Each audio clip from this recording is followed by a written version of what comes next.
Hello, my name's Martin. Welcome to Manchester's Northern Quarter. So in a previous video I said I'd try and do a piece round here about the art in the Northern Quarter. So this is it, this is the video. I've tried to include some iconic buildings and some of the art on the walls around here, especially some of the little bits of art that you see.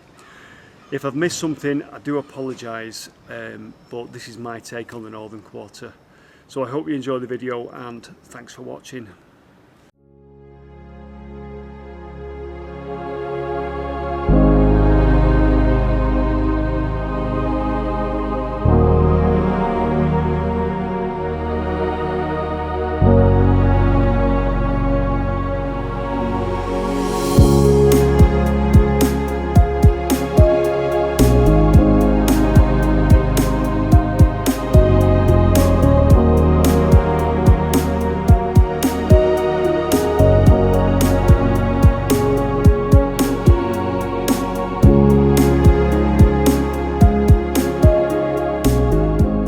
Anita Street, Ancoats Northern Quarter if you like, bottom end of Oldham Road. Built when the council were trying to pass laws to raise the standards of housing. Around here was hundreds and hundreds of slum housing and people were just dying, mainly from dysentery and poor sanitation and things like that. Anyway, the council went on this sort of like campaign to try and raise the standards of housing, and they also started to pull down some of the old slum housing. Down the bottom end there is Victoria Square, and that was the first place that they built in this new campaign, and Victoria Square boasted one toilet for every 2 flats. How amazing is that? And then they went on and built what was then called Sanitary Street, and it was called Sanitary Street because each house had a toilet and a sink, and it was big at the time. It really was a step up in standards. Cut forward to the 60s, and the residents here on Sanitary Street weren't particularly pleased. It weren't such a novelty then living on Sanitary Street, so they extracted an anagram from Sanitary Street and it's now called Anita Street. But it's a great quirky little street, brilliant. I'd love to live here, so close to the city centre, and it really has been well kept. It's quite beautiful.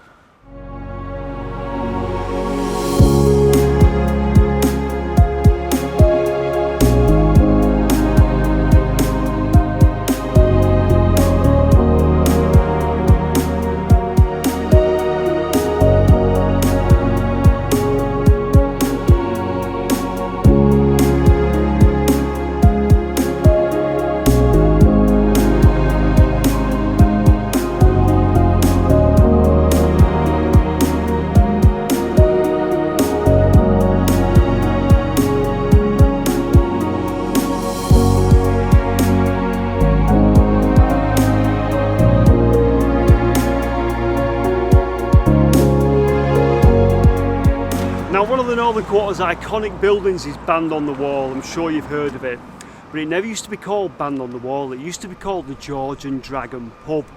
Now, a lot of the pubs around here had a tradition of putting music on because they were near Smithfield markets. Somehow the market pubs used to put a lot of music on, I suppose to pull the punters in.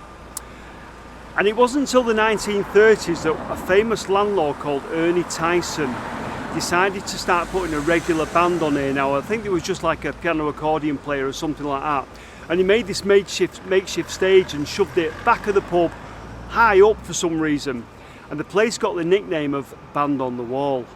Now, just to say something about this landlord Ernie Tyson, apparently Ernie Tyson was ex-soldier, labourer, miner and occasional boxer, and quite a hard man, and you won't want to cross him. But he was the guy that initially started putting bands on the wall here at Band on the Wall. Now, a bit of a timeline for you. In 1975, 2 musicians bought this place. They were called Steve Morris and Frank Cusick.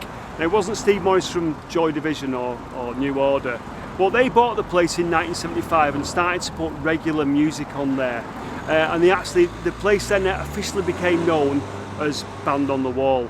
Now, a lot of the early punk bands from Manchester played here. The Fall, the Buzzcocks and Joy Division played here as well. So in 1982 it had a bit of a refurb, and they started using that logo. It's a guy in a beret and a pair of glasses.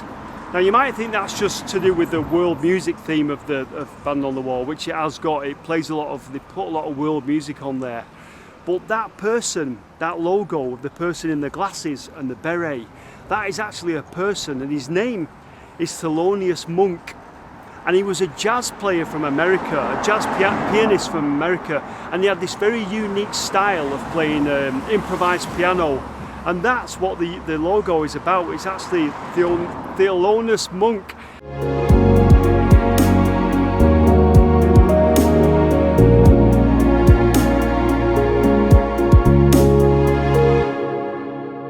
Now I'm going to get a bit personal now, because I'm going to tell you a little personal story. This is Swan Street, band on the walls just over there. Swan Street, Manchester. And back in the day, 1983, when I was about 16 years old, my Saturday afternoon started here on Swan Street in Manchester, and it was because one of Manchester's greatest record stores was here at 20A Swan Street. Long since gone, it was called the Record Peddler. So it's behind me, and it's now a barber shop, but I've got a picture somewhere. I think the only remaining picture of it as the Record Peddler, and it was an amazing place.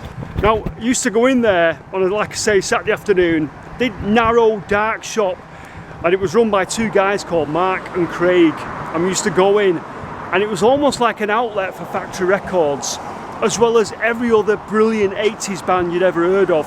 And you'd walk in and there'd be something on the wall really rare, and you'd go, oh my god, you've got that. And it could be Ideal for Living by Joy Division, or Sordid Sentimental, or some other really weird and strange iconic record. And you'd go, Mark, how much do you want for that? And he'd go, make me an offer. Go, but this is where my Saturday afternoon started, over there at Record Peddler. And then from Record Peddler we ventured into Manchester to the rest of the record shops, but we had to go down Tib Street.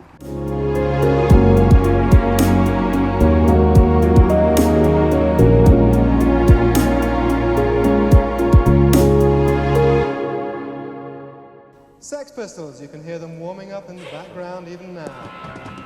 Is this an art form, or are you just a technician? Come on, serious question. Is this an art form, or are you just a technician? It's nice to be first. I think we're all extremely glad and honoured to have been part of whatever this thing was. And fuck them all.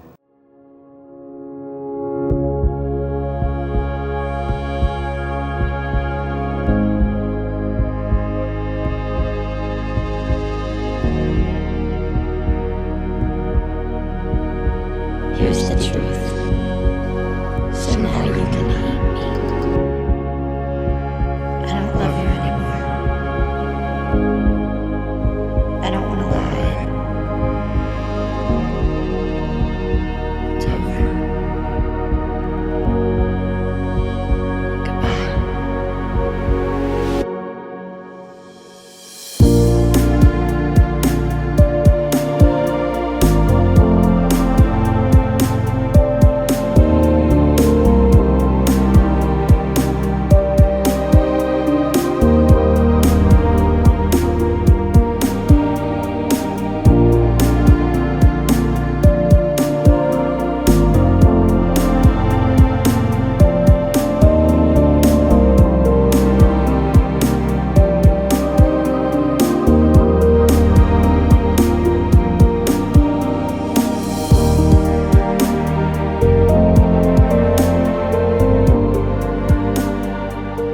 So we're on Tib Street now, iconic street in Manchester, and like I say, this was part of my Saturday afternoon journey into the city centre to go and look at the record shops, obviously from Record Peddler.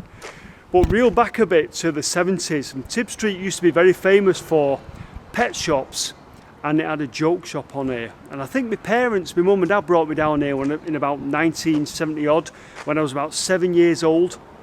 I'd never been in a joke shop before, and they took me inside, and I was just like that, 7 years old, and they said to me, what do you want? And I went, everything. Anyway, I think I ended up walking out with some fake blood or something, and later on we came back and we got a tortoise, a pet tortoise, from one of the pet shops along here. Poor thing, don't think it ever survived. But Tib Street, and we know on Tib Street the iconic River Tib is running below our feet, just to the, I think it's just to the left hand side here as I'm walking down.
So this is Brownsfield Mill, and you'll notice it's got a blue plaque on it, so we'll have to tick it off our blue plaque list.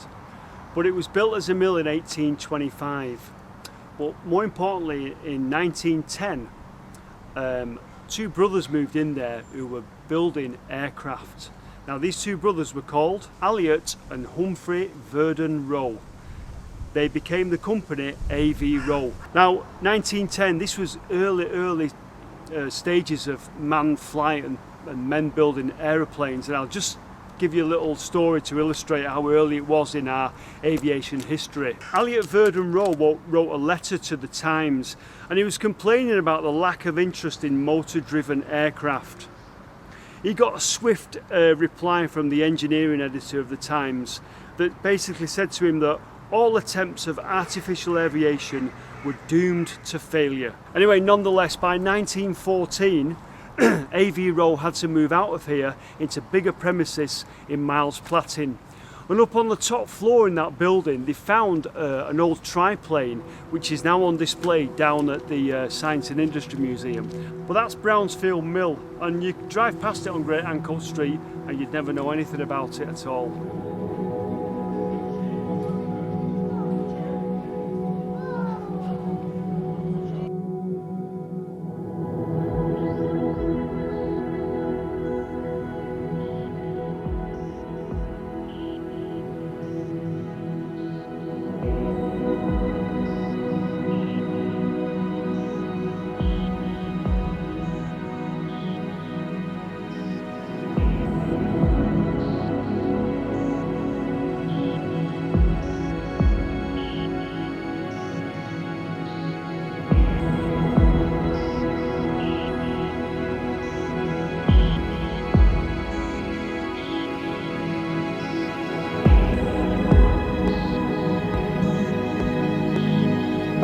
So there it is, the Express building. It was built in 1939 on the site of a former corset factory.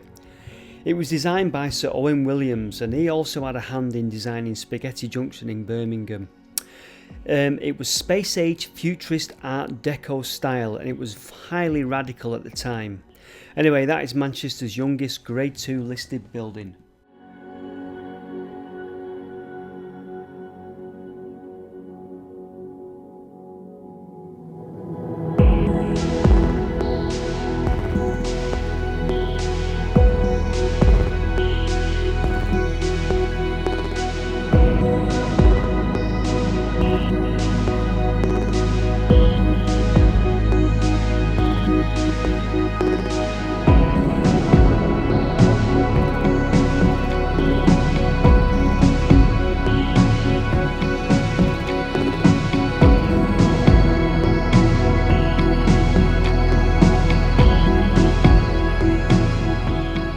Orange buses, amazing. We all remember them, don't we, back in the day.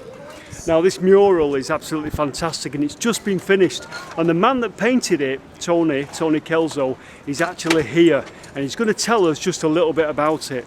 Right, well, I've been painting street art in around Stevenson Square since 2007. I used to paint on the front of the old coffee pot, which was in Stevenson Square.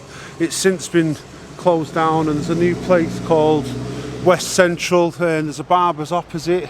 Kurdish guys who are friends of mine, and they've always said that I can paint their shutters, and there's never enough time to do it because they usually close at 7 o'clock in the evening, and in winter time it's too dark. And then I found time this week to spend a couple of hours in the evening, 7 till 9, and get this painting done. It says Kelso in the middle, and it's got an old GM bus from the 1960s, 70s, and it's got one from the 80s, 90s on either side of my name. And I always like to pay homage to the bus drivers in paintings that I do in Stevenson Square, because it's an old bus terminal going way back, and I always get buses beeping and always complimenting on the work and saying thanks for throwing the buses on and stuff. So it's a nice piece of street art. It's a piece of street art that I love painting in Stevenson Square. I love impressing the tourists. I love turning it on for the tourists, and a lot of the street artists are from around the world who paint in Manchester. I'm a Mancunian, and I love representing Manchester when I paint here. A lot of Manchester people who come through the city, they say how much Manchester's changed, and that not necessarily for the best, and this sort of gives them a little bit of a smile because they remember this Manchester when it was more of a Mancunian city. Not that there's any problem with what it is now, but it's just a little history thing for people in Manchester. So I suppose if this video's got any point at all, it's that people love the little quirky places in the city. You can build as many skyscrapers as you want, make them as tall as you want, make them as shiny as you want. People look at them and go, oh yeah, very nice. But it's the little quirky places that people remember. Places like Piccadilly Records, Vinyl Exchange, Tib Street, the bars and round here.